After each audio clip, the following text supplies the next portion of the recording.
not good news. So clinical informatics, so the use of informatics by clinicians and in clinical care settings, we could say like this cartoon that, oh, look, it's not really rocket science, but you know what? It's sort of harder than rocket science in a way.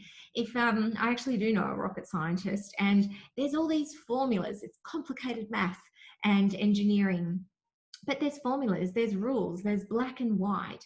There is the rules and the physics of the universe that when we combine that chemical with that chemical, it's going to blow up. Like there are all these things that make it, it's very rules based. And in healthcare, that's not necessarily the case. While what we do, and I've pulled this up, you can, as I said, in your informatics career, you'll see this cartoon used all the time, not the dog one, but the one where it says, this is where the idea for the new EHR starts getting a little complicated.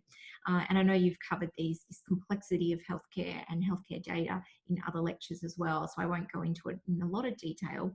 But some of the complexity is there because the data itself is complex. We have this interoperability issue where the stuff that I put in my computer system might not talk to you and the clinical system you use in your hospital or in a different ward of the hospital.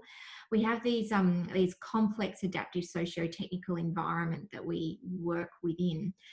There's complex business models in healthcare, how healthcare is funded, how clinicians get paid, on what basis the funding moves around, and of course the technology itself as well. So healthcare does have these really difficult data structures. And if you think about it, where if you look at the airline industry, rocket science, the financial sector, where we're dealing with lots of data as well in other sectors. Healthcare is by no means the only profession and sector that it's incredibly data and information rich. However, the nature of this data, the format that it's in, a lot of healthcare data is not digitalized at all. And I'll give you some examples as we go about problems in digitizing data as well. Regulation is complex in healthcare and it differs amongst different jurisdictions. Humans are really complex beings. So the very nature of the data about our bodies, and that is quite unique to each one of us, which makes us unique, but it means that collecting our data and analysing it, putting it together, that's why, like I referenced last time I lectured, that I was going to be watching Westworld after the class. And, that's why I think Westworld is far off, where we've got, artificial intelligence robots where you can't distinguish them from humans, because how our brains work, how our bodies work, this is very, very complex stuff. If you had a diagnosis of arthritis or heart disease, and I had the exact same diagnosis as you, on paper, it'd be like, oh, Louise and you, yeah, we both have this same diagnosis.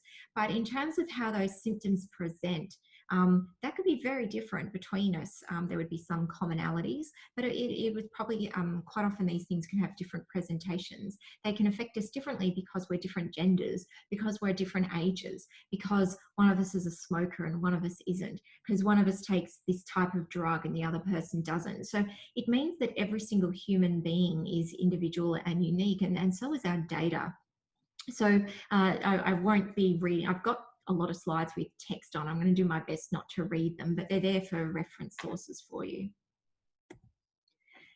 We've talked about this before as well. So here you go. Which one's safer? The handwritten scrawl, which, I reckon I can make out a couple of those words because I've got a really big monitor, or this version, which is electronic. And printed off in probably a pretty old printer by the looks of that. And these images are obviously not Australian either. And if you're looking closely, you would have noticed that on the form. But which is safer? So this is a safety issue in healthcare.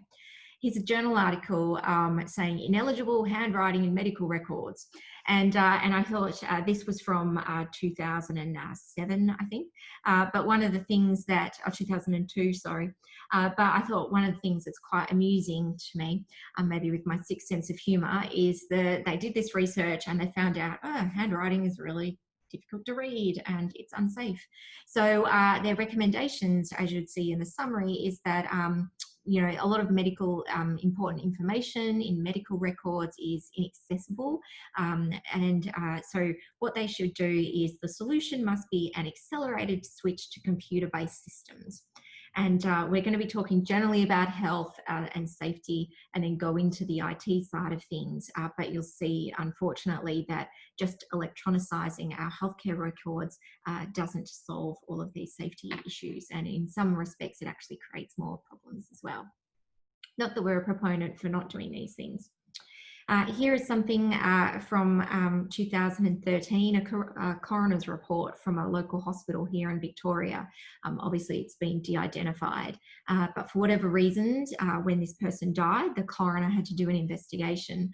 And you'll see, and this made the news at the time, that the critique from the coroners was that the coroner's report was that the patient's notes, the medical record, was a problem. And they had recommendations that clinicians weren't following best practice in how they dealt with this particular person's case. The person obviously died, and then the coroner said, needs to go through those medical records to get an overview of the care that was provided to this person, and found that information itself lacking. So these things actually become legal cases as well. Brian, have you seen in America that, because America does have a reputation of being more litigious than other societies, including Australia's, do you see this type of thing in America come up? That there's insufficient documentation. I know that there's a big push from the organizations to ensure that documentation is complete for legal purposes. I'd have to kind of look up if there's any cases that nothing kind of jumps to my mind of a specific case, but it is something that, like, as I've been an employee of, in the US, it's a little different than here. Medical schools usually own a hospital. And so as a member of a medical school, I get the hospital emails. There's always a big issue about ensuring the documentation for legal purposes.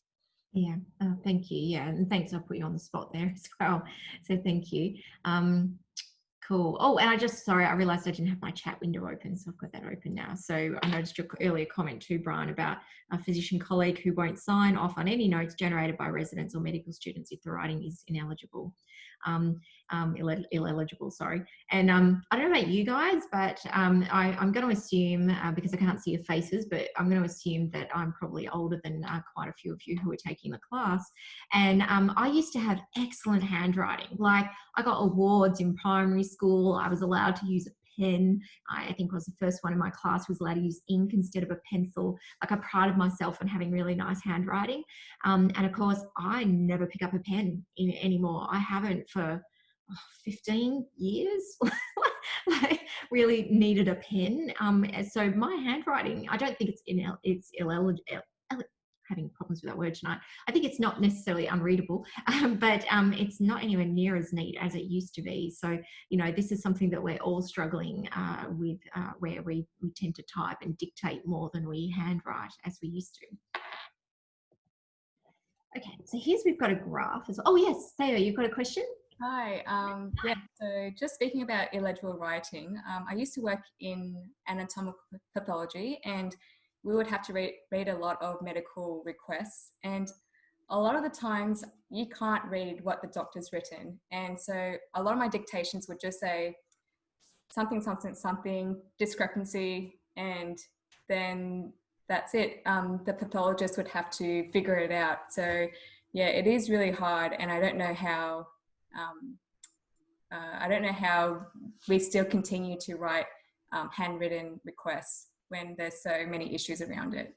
Yeah, yes, it is. I've got a good example later on in the class as well, but thanks for that contribution. And yeah, some of this stuff that I'm sure you guys are learning, you'll probably be scratching your head, and Brian and I and others who have been doing this a lot longer than you, we still scratch our heads, and sometimes you feel like you just button your head against a brick wall, because some of this stuff almost seems common sense, and because it's unethical. Like, we're in the business of keeping people healthy, getting them well, having a high quality life, and yet we still work within systems that in some respects haven't changed in over 100 years and are unethical, really. We know that it's harmful, and as I said, my lecture is full of bad news about those things, and yet it still is quite commonplace. So there's still a road ahead to improve this work. All right, so this is a graph from, completely lifted from the Harvard School of Public Health, but thank you, Harvard. So have a think about where you would put healthcare. So you've got total lives lost per year. Obviously, if it's high, then it's dangerous. The number of encounters for each fatality. So, you know, we've got bungee jumping, which is dangerous, but don't have that many lost lives. I don't think that graph, even though I'm sure that's correct, would make me go bungee jumping though. It's just something psychological. I just couldn't. I'd rather jump out of a plane, I think.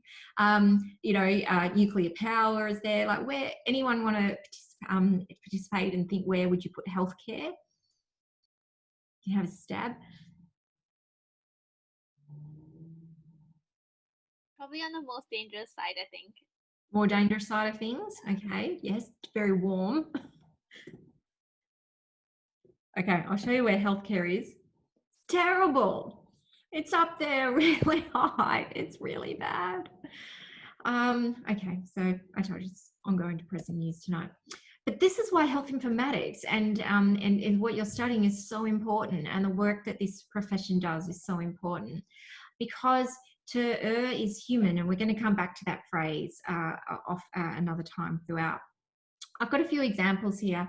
So this one is, this was from, as you can see, I like to take screenshots from the real world. So this was from the press from 3 years ago, where a Victorian hospital error declares 200 people dead. So here's a bit of a high screenshot here. A misplaced mouse click has been blamed for issuing death notices of more than 200 actually living patients when they were discharged from a Melbourne hospital.